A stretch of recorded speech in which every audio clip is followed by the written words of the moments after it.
ചന്ദ്രനിസം കേരളത്തിലെ ബി.ജെ.പിക്കോ ആർ.എസ്.എസിനോ അത്ര കണ്ട് പിടിക്കുന്നില്ല. രാജീവ് ചന്ദ്രശേഖരന്റെ പല മറുപടികളും തിരുത്തിയും എതിർത്തും കൊണ്ട് ബി.ജെ.പി നേതാക്കന്മാരും ആർ.എസ്.എസും വരാറുണ്ട്. കന്യാസ്ത്രീകളുടെ വിഷയത്തിൽ ചന്ദ്രൻ പറഞ്ഞ മറുപടിയെ തീർത്തും ഇല്ലാതാക്കുന്ന തരത്തിലായിരുന്നു ആർ.എസ്.എസ് പ്രതികരിച്ചത്. എന്നാൽ താൻ പിടിച്ച മുയലിന് 3 കൊമ്പെന്ന നിലപാടിൽ നിന്നും ഒരടി പിന്നോട്ട് വെക്കില്ല എന്ന ഉറച്ച തീരുമാനത്തിലാണ് രാജീവ് ചന്ദ്രശേഖർ. എന്നാൽ നീ മുയലിനെ പിടിച്ചോ, പക്ഷേ അത് എപ്പോൾ പിടിക്കണമെന്ന് ഞങ്ങൾ പറയുമെന്ന നിലപാടിലാണ് അമിത്ഷാ ഉള്ളത്.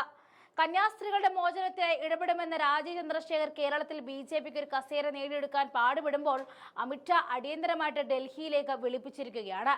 ഛത്തീസ്ഗഡിലെ ദുർഗിൽ ജയിലിൽ കഴിയുന്ന കന്യാസ്ത്രീകൾക്ക് ജാമ്യം ലഭിക്കുമെന്ന ബി.ജെ.പി കേരള അധ്യക്ഷൻ രാജീവ് ചന്ദ്രശേഖർ പറഞ്ഞപ്പോൾ പല തെറ്റിദ്ധാരണകളും വന്നിട്ടുണ്ട്. പ്രശ്നം രാഷ്ട്രീയമായി നാടകീയമാക്കി മാറ്റരുതെന്നും വോട്ടും മതവും നോക്കിയല്ല പ്രവർത്തിക്കുന്നതെന്നും രാജീവ് ചന്ദ്രശേഖർ വ്യക്തമാക്കി. ജാമ്യാപേക്ഷ സർക്കാർ എതിർക്കുന്നില്ല എന്നും അദ്ദേഹം വിശദീകരിച്ചിരുന്നു. തൃശൂർ രൂപത അധ്യക്ഷനും CBCI പ്രസിഡന്റുമായ മാർ ആൻഡ്രൂസ് താഴ്ത്തുമായി നടത്തിയ കൂടിക്കാഴ്ചയ്ക്ക് ശേഷമാണ് രാജീവ് ചന്ദ്രശേഖരന്റെ പ്രതികരണം വന്നത്. അതിന് പിന്നാലെയാണ് ഡൽഹിയിലെ അമിത്ഷാ അടിയന്തരമായിട്ട് വിളിപ്പിച്ചിരിക്കുന്നത്. കന്യാസ്ത്രീകൾ ഒരു തെറ്റും ചെയ്തിട്ടില്ല എന്നും ഛത്തീസ്ഗഡ് സർക്കാരിന്റെ നടപടിയിൽ അമർഷവും വേദനയുണ്ടെന്നും മാർ ആൻഡ്രൂസ് താഴ്ത്ത് അറിയിച്ചിരുന്നു. കൂടിക്കാഴ്ചയ്ക്ക് പിന്നാലെ രാജീവ് ചന്ദ്രശേഖരൻ അമിത്ഷാ ഡൽഹിയിലേക്ക് വിളിപ്പിച്ചു. ഛത്തീസ്ഗഡ് മുഖ്യമന്ത്രി വിഷ്ണുദേവ് സായ് പാർലമെന്റിൽ എത്തിയിട്ടുണ്ട്. പ്രധാനമന്ത്രിയുടെ നിർദ്ദേശപ്രകാരമാണ് സായ് എത്തിയത് എന്നാണ് സൂചന. ഇന്നലെ UDF MP-മാർ അമിത്ഷായെ പോയി കണ്ടതിന് ശേഷം അറസ്റ്റിലായ കന്യാസ്ത്രീകൾക്ക് 24 മണിക്കൂറിനുള്ളിൽ ജാമ്യം ലഭിക്കുമെന്ന സൂചന അമിത്ഷാ നൽകിയിരുന്നു.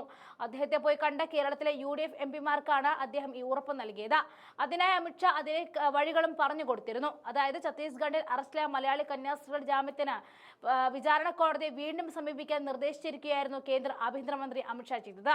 കൂടിക്കാഴ്ചയിൽ കന്യാസ്ത്രീകളുടെ വിഷയം ചർച്ചയായേക്കും. അതിനിടെ ജയിലിൽ കഴിയുന്ന കന്യാസ്ത്രീകളുടെ ജാമ്യാപേക്ഷ ഛത്തീസ്ഗഡിന്റെ NIA കോടതിയിൽ ആയിരിക്കുകയാണ്. സെഷൻ കോടതി നിർദ്ദേശം നടപ്പാക്കാനാണ് തീരുമാനം. സിസ്റ്റർ പ്രീതിയുടെ ചികിത്സാ രേഖ അടക്കം കോടതിയിൽ ഹാജരാക്കണം. അതേസമയം 5 അംഗ കോൺഗ്രസ് MP-മാരുടെ സംഘം ഇന്ന് ദുർക്കിലെത്തും. കൊടിക്കുന്നിൽ സുരേഷ്, ആന്റണി, ഹൈബീഡൻ, ഡീൻ കുര്യാക്കോസ്, രാജ്മോഹൻ ഉണ്ണിത്താൻ എന്നിവരാണ് ജയിലിലെത്തി കന്യാസ്ത്രീകളുടെ കാണുക. CPM നേതാക്കളായ PK ശ്രീമതി, CS സുജാത എന്നിവരും ഛത്തീസ്ഗഡിലുണ്ട്. Assisi sisters of Mary Immaculate mother superior Isabel ഫ്രാൻസിസും ദുർക്കിൽ എത്തിയിട്ടുണ്ട്.